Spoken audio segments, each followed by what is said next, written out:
What is up, everybody? We are back to discuss a new film here at the Cinema Wave podcast. It is Bugonia, Yorgos Lanthimos' latest film that we had a chance to see over the weekend at the Montclair Film Festival in Montclair, New Jersey. And we are here to talk about it in full discussion, full review.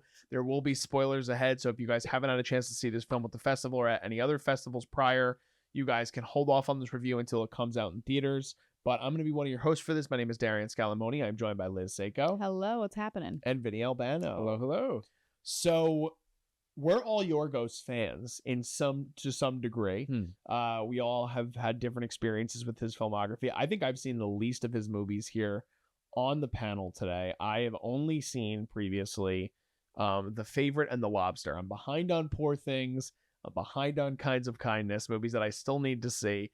Poor Things, I feel like I need to get on like immediately. Like I feel like I should have seen it yesterday and now I have to watch it as soon as possible. But I was still excited for this movie, especially from when I first heard kind of how weird of a direction this movie was going to go in, and also that it was somewhat of a remake of a South Korean film called Save the Green Planet. He reteams with Emma Stone here, who he's worked with now. This is his fourth time, I believe, working with her. Fourth, yes. Fourth time working with her. And she does co-star in this with Jesse Plemons, who I love. I love Jesse Plemons. So I was really excited going into this movie, and I'm excited to talk about it with you guys. So Liz, I'd love to hear your broad thoughts, non-spoiler, on Bugonia. Yeah, I love Yorgos. I think he's brilliant. His last film, though, for me, was a major disappointment, Kinds of Kindness. So I went in still very excited, but a little just like nervous, I would say is the word, because I just don't want him to start going down this route of like getting like very, very niche and just kind of like going off the beaten path completely. But I'm very happy to say that this I enjoyed much more than Kinds of Kindness. I think that it just is easier of a full concept to digest rather than the other film. I love Emma in it. I think this is one of her best performances. Do I think it's better than Poor Things? I don't right now. I mean, maybe as we talk about it more, I might feel a little bit different. But as of right now, I still think Poor Things is just overall a more beautiful and whole arcing character for her. But that being said, she's still delivering like incredible work. I think she's going to be nominated just because some of the scenes are just incredible. And she just, I mean, the relationship between her and Yorgos at this point, I think that she is just in this like pocket that she's able to do whatever and anything that she wants to do because she feels comfortable with him, which clearly is benefiting her. But yeah, so I'm excited to talk about this. There are some things that I didn't love about it, or I just feel like pacing wise got a little bit like, all right, where are we going with this? So that kind of prevents it from being one of my top Yorgos films, but still, I think it was a solid film from him. Vinny, what did you think? Yeah, I mean, I echo a lot of the same sentiments that you both have said. Yorgos always brings such a unique vision, a unique voice, super creative, and everyone across the board here, Yorgos and all the other filmmakers involved, I mean, make for such a solid piece of filmmaking here. I was amazed by the cinematography. I think Bobby Ryan does an incredible job. It's a beautiful looking film, but it still has the Yorgos flair of like those weird, the way he shot lists his films is very weird and kooky at times. You have Jerskin Fendrix with an amazing score. Like the music is out of the world. Like in Poor Things, the music was amazing. And the cast is so good. For me, overall, not getting too much into details as of right now, I love these types of films. I love the subversion of these types of films, but I felt the thesis of the film started to get muddied towards the end. But also, as I also like how risky some of the decisions that they make within this script, and how they do the things that I wanted to see, in a way of like, yeah, I hope they don't go the cheap way. They didn't go the cheap way. So I do appreciate that at the same time. And that's really my broad thoughts. Yeah, I thought it was a very inspired movie in general. I think there was a lot of bigger ideas that they tried to bring together. Some of it, like I agree with what Vinny was saying, some of it could get muddied because there are so many big ideas that are happening at the same time that I think clash at times within the movie.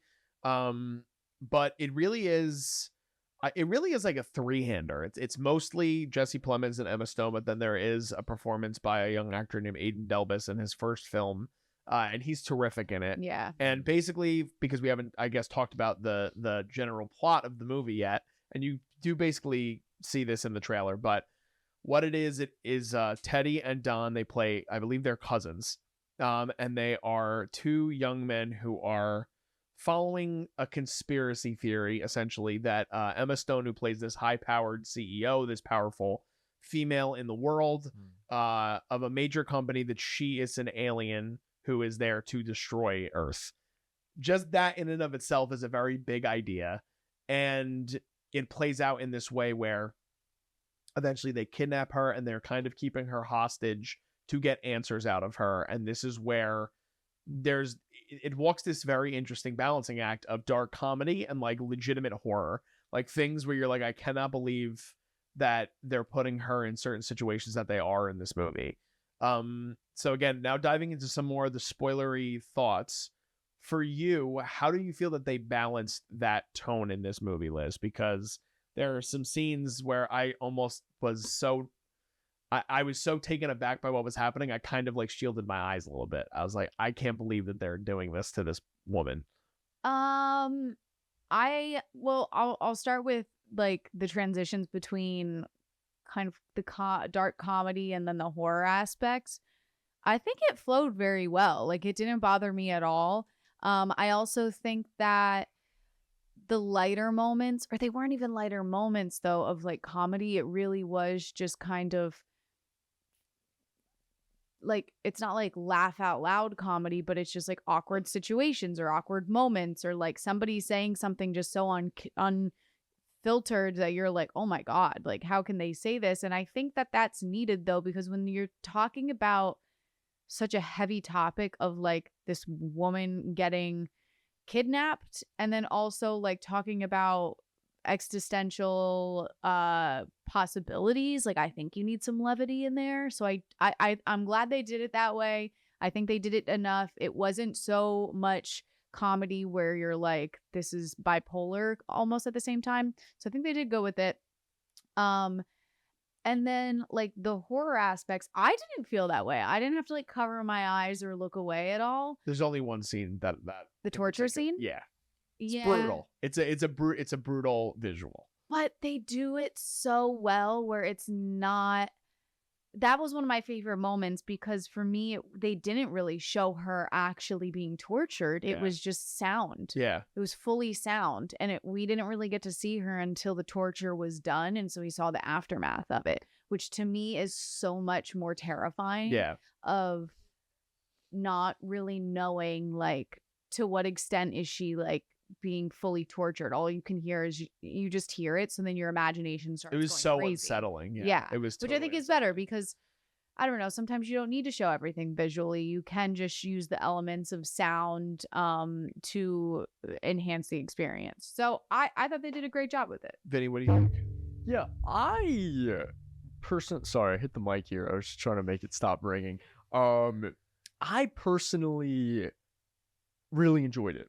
I said before in my broad thoughts that these are my favorite type of films. I mean, if you look at my Letterboxd top 4, or maybe not my Letterboxd top 4, but just like the list of what I rate really high, I love very absurdist dark comedy, but also mixed with going into the darker elements of that dark comedy and not straying away from it. I think that he does an excellent job at carrying a tone from the ups and downs of the story. I also would say that honestly, it is right that he is a director attached to the script, because many American directors can't do that. I've noticed that specifically I see it a lot in East Asian cinema, but which makes sense because the original script that it was adapted from was a Korean film. But also Yorgos is a Greek man, and I feel that they culturally have a better understanding of mixing those type of tone shifts, and I really enjoyed it. I mean, the second, like, towards the third act, there's a sequence where truths begin to get revealed, and you have like legit 80s horror music playing. It's like Yeah. and I was like, I love this right now. I absolutely love it. I think it was excellently done. Yeah, I think the last 30 minutes for me is what kind of elevated this movie for me. I think as soon as we get the moment where Emma's character finally does get upstairs with the boys, that's where what you were saying before, Vinny, of like you were hoping they took it in a certain direction, like they went balls to the wall absurdist with it, and that's what I loved about it. And I think that that's what obviously Yorgos does so well, at least in the couple of films that I've seen that he's done. It is these eccentric and bigger ideas, and it is interesting. So Will Tracy, who was a screenwriter, he actually was at Montclair. He got a screenwriting award for this, and he said that he had written this script years ago, just being inspired by seeing that movie. And I think he said he had only seen it once, and he didn't want to return to it because it's kind of like, he's like, it's a remake that's inspired by the idea of what Save the Green Planet was, but it's not a direct adaptation of what that movie was. Yeah. And he was in the writing room for Succession, and he wrote another film that a lot of people I'm sure are familiar with called The Menu, which that was like one of my most underrated movies from that year. I really enjoyed the absurdist things that movie kind of dives into, and I think his sensibilities mixed with Yorgos's direction do elevate the material, especially when it works. There are other things that to me I wish we got a little bit more exposure to, like a lot of the things that happen with Jesse Plemons' mom, and like getting a little bit more of understanding of what that whole process was. We get a little bit of it, but I felt like I still needed a little bit more to understand the full scope of what was happening there. Did you feel similar to that? Yeah, I don't know. It started getting into like the Yorgos world of like very meta filmmaking in a way. Anytime the mom was in it, like the one scene where she's like floating in the air and he has her like almost on like a balloon. Yeah, she's like kind a balloon. of. Very interesting visually. I don't know if it says like it doesn't really give explanation, like was she dead at the time, was she not dead, like I think it's just a lot of like open-endedness. But I also think they needed to do that in order to have the ending be the ending that it was, because if they gave a solid with her character in particular, with her character in particular, but also Emma's, like to give us that surprise ending, they can't make the mom a solid like yes or no. Otherwise it reveals the entire ending plot. If they say like, yes, it was aliens or it wasn't aliens too early on in the film. You know what I mean? That's fair. I think that's fair. Vinny, what did you think about the whole dynamic with that? I didn't mind it because I wasn't confused by it personally. Are we speaking spoilers? Yeah, we can talk spoilers. Okay, so going into spoilers, we see that his mother, it was all explained for us. Like, I wasn't tripped up by it personally because we get at the beginning of the film how when they're in the grocery store, he's talking about how the company makes poison, quote, quote. And then it's revealed that she was kind of like a test for that. And she's not dead. Like, we see her that she's not dead, and he's manipulated into killing her with the antifreeze, which is also, again, I love shit like that in stories where it's like, it's kind of like Romeo and Juliet of the like thinking one way or being told one thing and it's not true and just ends in tragedy for all. Like, love that in stories.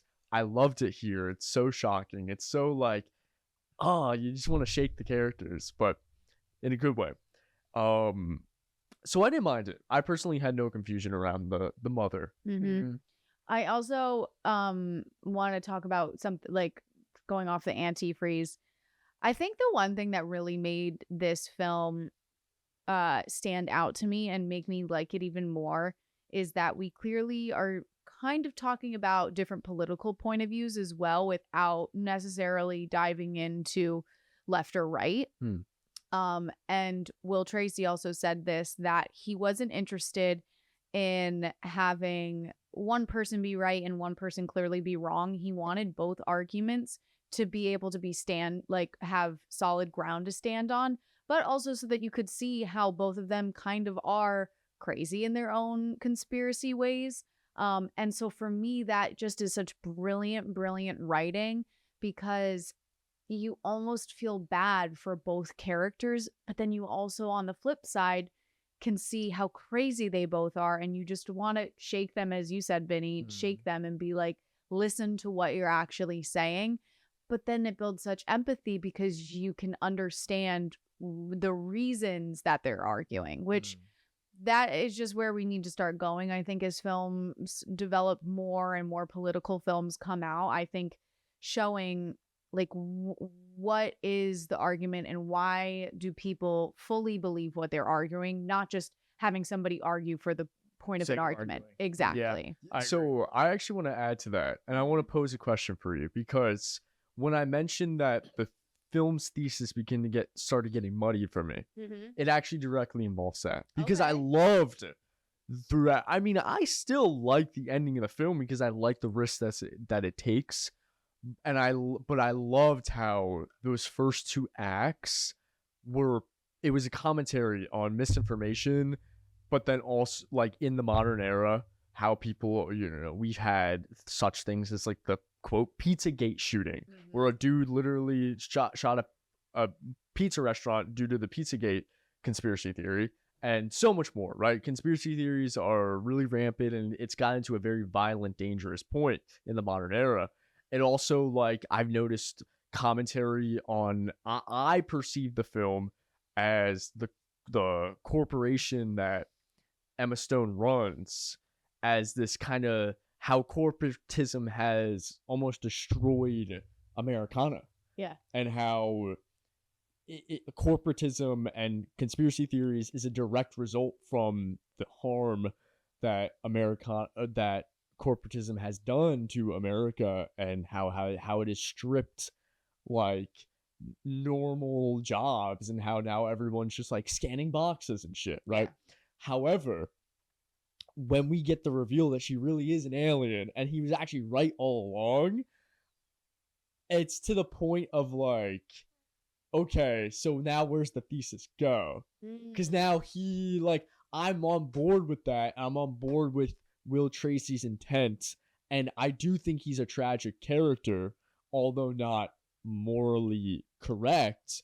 He is still tragic, but then when the film says, okay, this is the reality actually, and then it kind of like disproves that whole point of misinformation being misinformation, and because it wasn't a conspiracy anymore. Like she even shows that the earth is flat and there's a bubble around it, and she pops the bubble. So you get what I mean? That muddied the intent for me. Okay. See, I feel the opposite. I was really glad, because I was starting to get worried. I was like, oh, they're just going to make this into another like kidnapping movie, and she gets away because she lied and said she was an alien, but she's not really. And then he dies. Like, how boring. But the moment that she ends up showing that she truly is like the alien queen, I was like, what a fresh take. Because then for me, it's almost like a comment on, okay, yes, we always say like conspiracists are crazy. Like they're crazy. They're pulling this out of thin air. There has to be some level of truth in all. I'm not saying every conspiracy, but in majority conspiracies, to get people to go down that route of believing in it fully. And I think that's what they're trying to talk about, is that bigger powers, also corporations, try to cover up things that people are starting to unveil about them. And so I think that's what they were trying to talk about.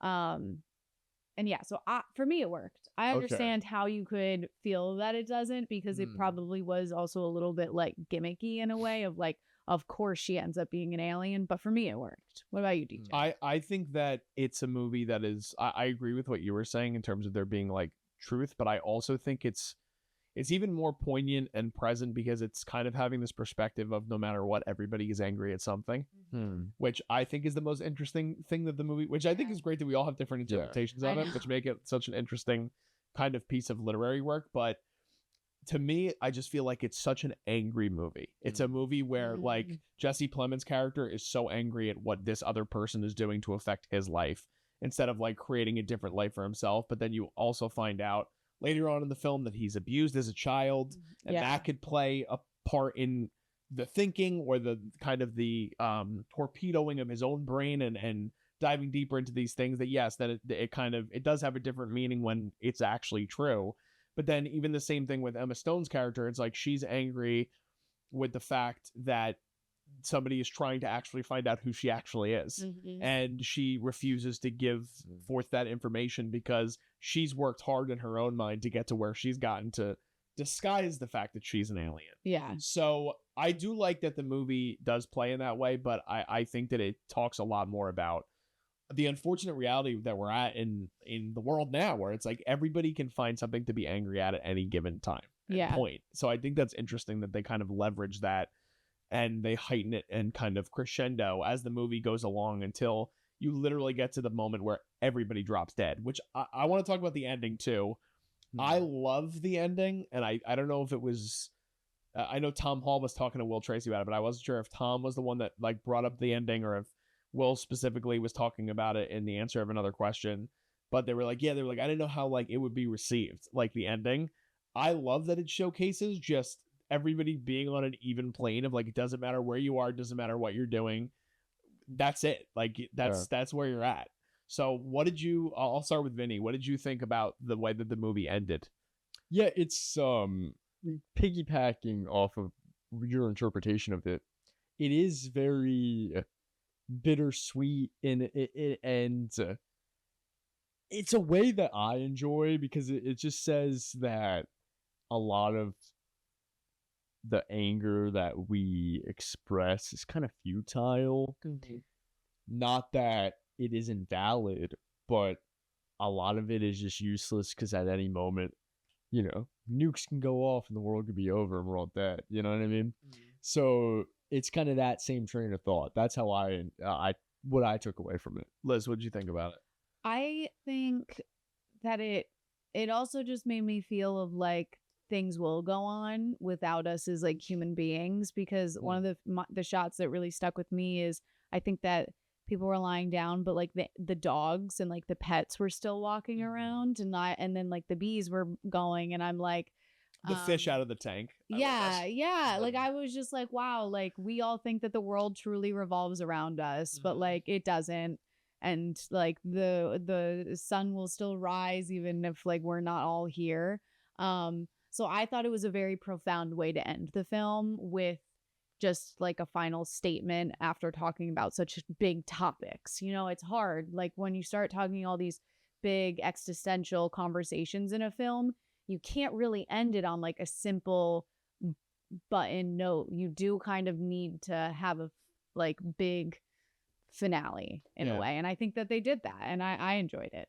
I'd have trouble finding another filmmaker that would be able to make this movie as poignant and as unsettling and as humor filled as Yorgos, because I think that he just has the sensibility to make something like an idea that seems fantastical and still bring it back to, no pun intended, but bring it back to earth, like literally make it about us as people and individuals, even though we're dealing literally with aliens. Like Will Tracy talked about how I think he had said that initially he was supposed to do this with the director of the original movie, and he's like, it just wasn't gonna work. It's different movies. Yeah. So it's a big swing from Yorgos. It's different than his other movies for sure. Yeah. But it is a big swing, and it's a different kind of movie, especially like when you said at the beginning, because I don't disagree with you that I think Emma's definitely going to be in consideration, and I think she probably will get nominated. It's even further beyond, I feel like, what Yorgos movies typically would get nominated. It's weird because it's more digestible than I think some of his other things are, but and approachable. But at the same time, it just tackles like even the whole conspiracy theory thing. It handles like a piece of America right now that like people want to ignore and they don't want to talk about. Highlight in a way. Yeah, and it's still coming off that wave. I think Will said this. He was like, this is still the aftermath of the COVID films being made, and like you can kind of feel that. This does feel like a COVID like movie, from like just the anger and the confusion and all the questions too. That's kind of what it feels like. But at the same time, it's just trying to like, they're trying to talk about these big conversations. I know I keep saying that, but like one line that I keep thinking about, one of my favorite scenes was them at the dinner table. When you finally get to just hear them go back and forth of what they're actually doing here.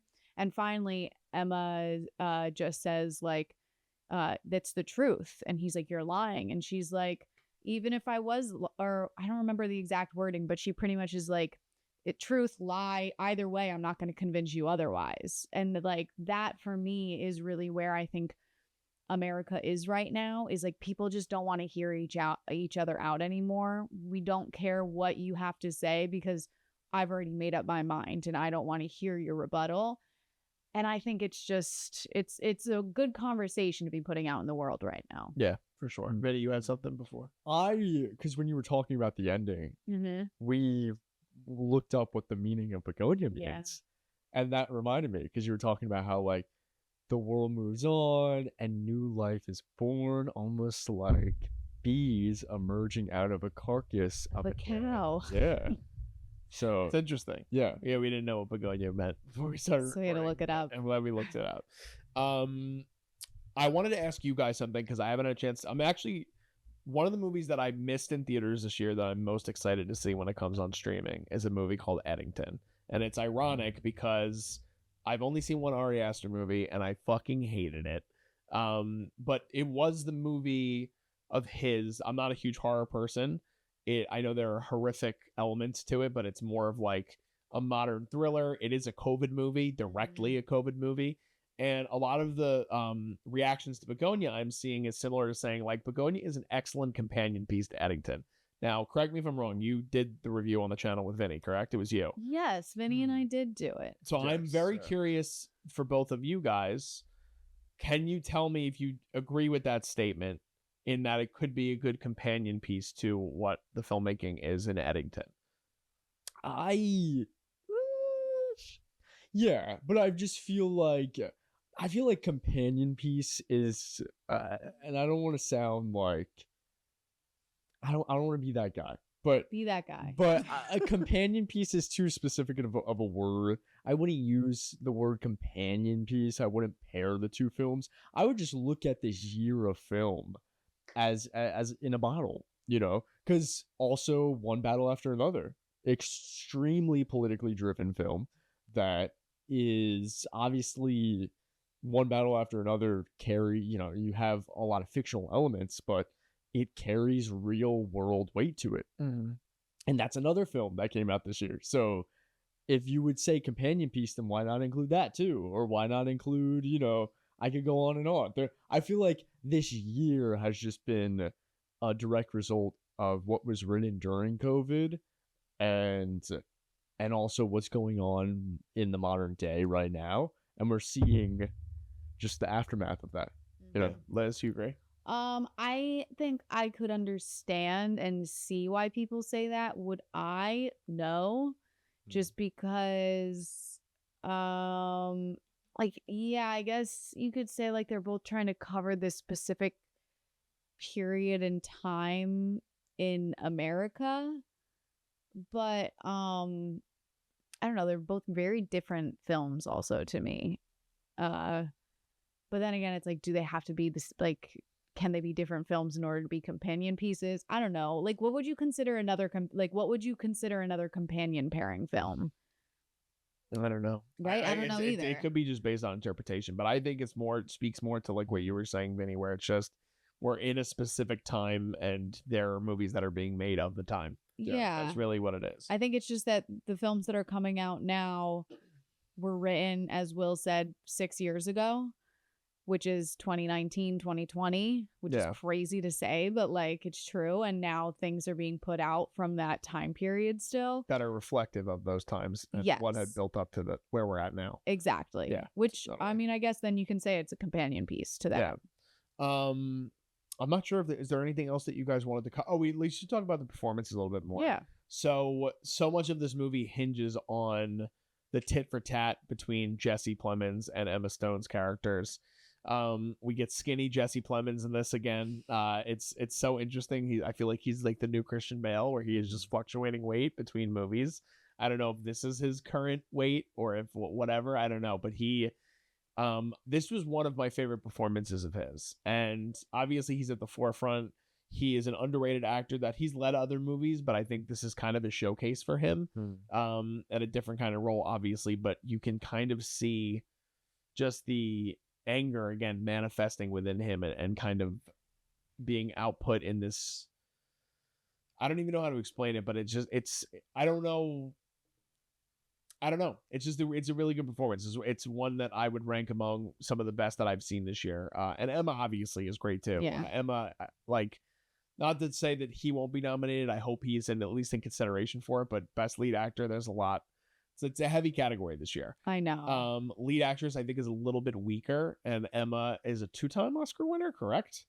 La La Land and Poor Things, I believe. Yes. So she already has the cachet of being a multi-time winner. And again, just everything she does is fantastic. But what did you think about the performances, and I guess what hinges on those two, as well as the other performer that we have in this film, who I just said Aidan Delbis? Delbis, yeah, I believe it's Aidan Delbis. I want to talk about him for a second. Okay. Oh my God. Like, absolute heart of the film, like, stole the scenes, in my opinion, sometimes, with not even saying anything, too, just being on the camera.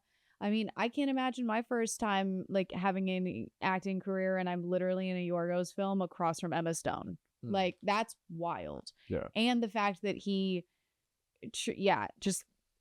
I was so upset with, like, his final moment in the film. Like, very shocking, very sad, but brilliant. I'm interested to see what he does next, kind of see where he goes. So props to him. Jesse Plemons, I think, is a brilliant actor who plays the weirdest fucking people on screen. Yeah. And the thing is that he does so well with this role specifically is there's just such an empathy you feel for him at the end. Like, the moment that he's in that closet and, like, his final shot, you can see the fear in this man's eyes of him being like, I hope I'm right, and I hope I do get to go see aliens, but also, like, I'm fucking terrified, and, like, I hope I maybe am wrong, and, like, I don't really know if I want to go meet aliens right now. And so I don't know, I just felt like such empathy for that man, because it's like he went down this incredible dark route of, like, conspiracy just for him to, like, go into the unknown and then end up just blowing himself up, which is fucking crazy. But I hope he gets nominated. I think he deserves it. His only other nomination is Power of the Dog.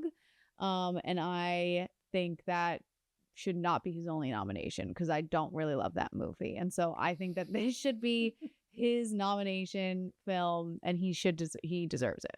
Vinny, what do you Yeah, I agree. Just, he's so good in it. Everyone's so good. I think Emma, she's definitely going to be nominated.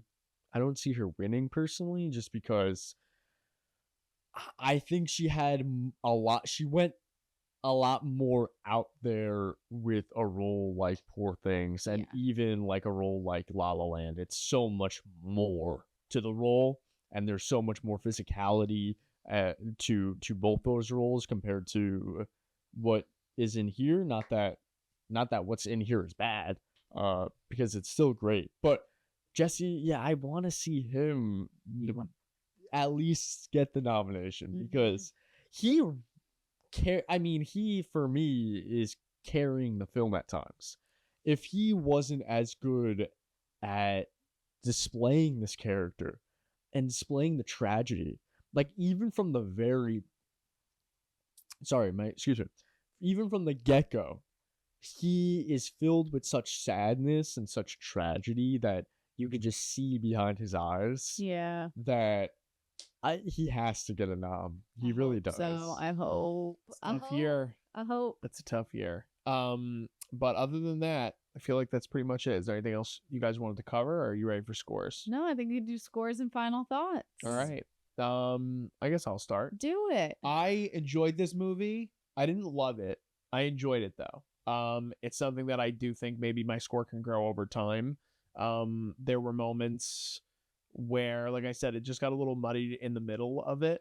I really love the last, like I said, like 30 minutes of the movie, and it just goes to these places where you're kind of cheering, but you're also like gripping your seat, and you're also having all these thoughts about your own life and society and everything at large, and the fear and all of it. So it does have this crescendoing effect, as I said before. But we reviewed a movie yesterday that I gave a score of an 8, and I don't think this is as good as that. So I'm going to give it a 7.5. Right between a 7 and an 8. 7.5 is my score for Bugonia. Vinny, you want to go? I'm going to give Bugonia a solid 8. I don't see myself going any higher than that. I might see myself no, honestly, we'll see. I can actually see myself liking this more on rewatch, but we shall see. Solid 8. Loved it. There are moments where I just feel like there's two voices at times that Will Tracy, as he was writing the script, there was a voice trying to say this and the voice trying to say that, and they feel like they're conflicting at times. Other than that, it's really good. I mean, these are like, I love these type of films. They will never leave me. Nice. I'm giving it a solid 8 as well. I enjoyed this film. I'm glad that Yorgos is back. I'm back on the train. He just had a slight hiccup with Kinds of Kindness, but he's back. The only thing for me was I think it started to meander a little bit in the middle. It started to just feel like the same conversation between the two of them of like, we get it. You want her to say she's an alien. She's not saying she's an alien. You want her to say she's an alien. She's not saying she's an alien. So I think they could have taken about 5 minutes out of that argument. And then it would have felt much more of a faster pace. But yeah, besides that, I think it's a crazy film. It's definitely in the Yorgos world, which I love. And so I'm happy with it. I'm content and I'm not disappointed. Yeah, we're all in the same ballpark with a lot of it. So it was a great conversation. Happy to talk about the movie. Really quick, just taking a look at the IMDb's. Emma and Yorgos have nothing on the docket as of right now for next projects. Jesse, however, 2 very big, very different projects upcoming. What do we got? He is playing Plutarch Heavensbee in the new Hunger Games, which is the younger version of the late Philip Seymour Hoffman's character. And he is also going to be a part of the ensemble in the next Alejandro G. Iñárritu film, which is awesome. He's already worked with so many great filmmakers. Obviously, Yorgos, previously, he's worked now with Alex Garland. He's worked with Martin Scorsese. He's worked with who directed Power of the Dog? Jane Campion. He's worked with so many great filmmakers at this point. So let's get more Jesse Plemons. We're all huge fans over here. But let us know in the comments, what are your guys' thoughts on Bugonia if you had a chance to see it yet. If you haven't seen it, are you excited for this movie? What are you guys looking forward to with it? Give this video a like if you guys can, and subscribe to us here at the Culture Wave Media Network. We're covering a lot of other stuff, especially closer to award season. Our review is currently up right now for Hamnet. Our review should be up at this point for the HBO series Task. Other Oscar nominated film or movies that we think will be nominated for Academy Awards at the end of the year, like One Battle After Another, Weapons, Sinners. We've done those reviews throughout the time of the last over the year. So check all that stuff out if you guys can. And you can follow us on social media. All that stuff is below me in the video, and it's also in our YouTube description. Just signing off, I'm Darian Scalamoni. I'm Liz Seiko. And I'm Vinny Albano. And we'll see you guys next time. This is The Culture.